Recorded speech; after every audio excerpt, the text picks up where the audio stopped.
We build armor to survive. We put on a brave face, smile through the frustration, and curate an image that tells the world we have everything under control. But what happens when that armor stops protecting you and starts trapping you? Most of us spend our lives trying to police our environment. We manage how others perceive us, tightly control outcomes, and fix the people around us, hoping that if the outside looks perfect, the internal pressure will finally let up. Breaking the cycle requires the you framework. It starts at the why, a crossroads where you either hide behind an image or face reality. Facing reality requires the O, the oculus, an honest assessment of your thoughts. This focus reveals the you, exactly who is standing beneath the layers. The young Anel Valenzuela spent years perfecting her armor. As a coach, she now helps others dismantle theirs, but her authority on the subject doesn't come from a textbook. It comes from hitting a crossroads where pretending was no longer an option. Her experience reveals a simple starting point. The cycle only breaks when we stop trying to fix the reflection and start taking accountability for the person in the mirror. Anel grew up as the 12th of 14 children in Colima, Mexico. In a house of 16 people, led by parents who were struggling merchants, visibility was a scarce resource.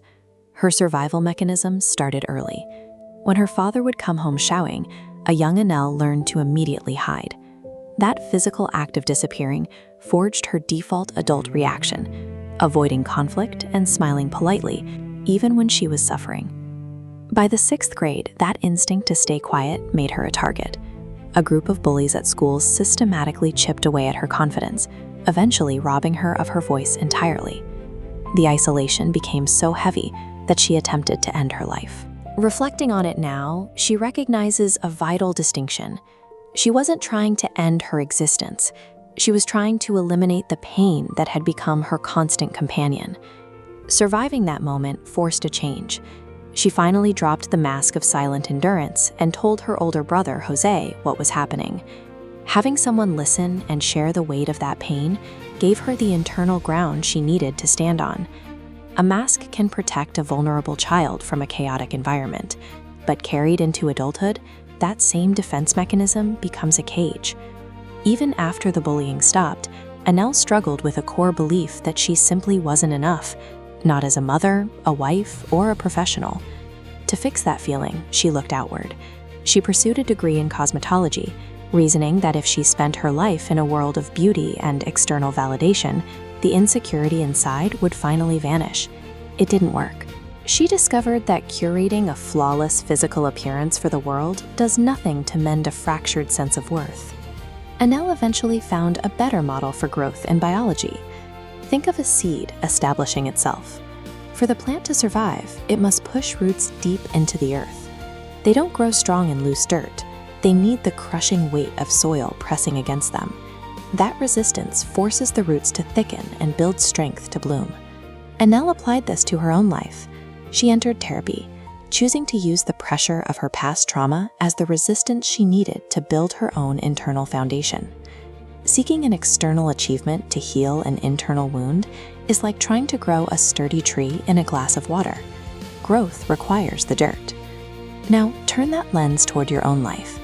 Think about the survival tactics you developed as a child.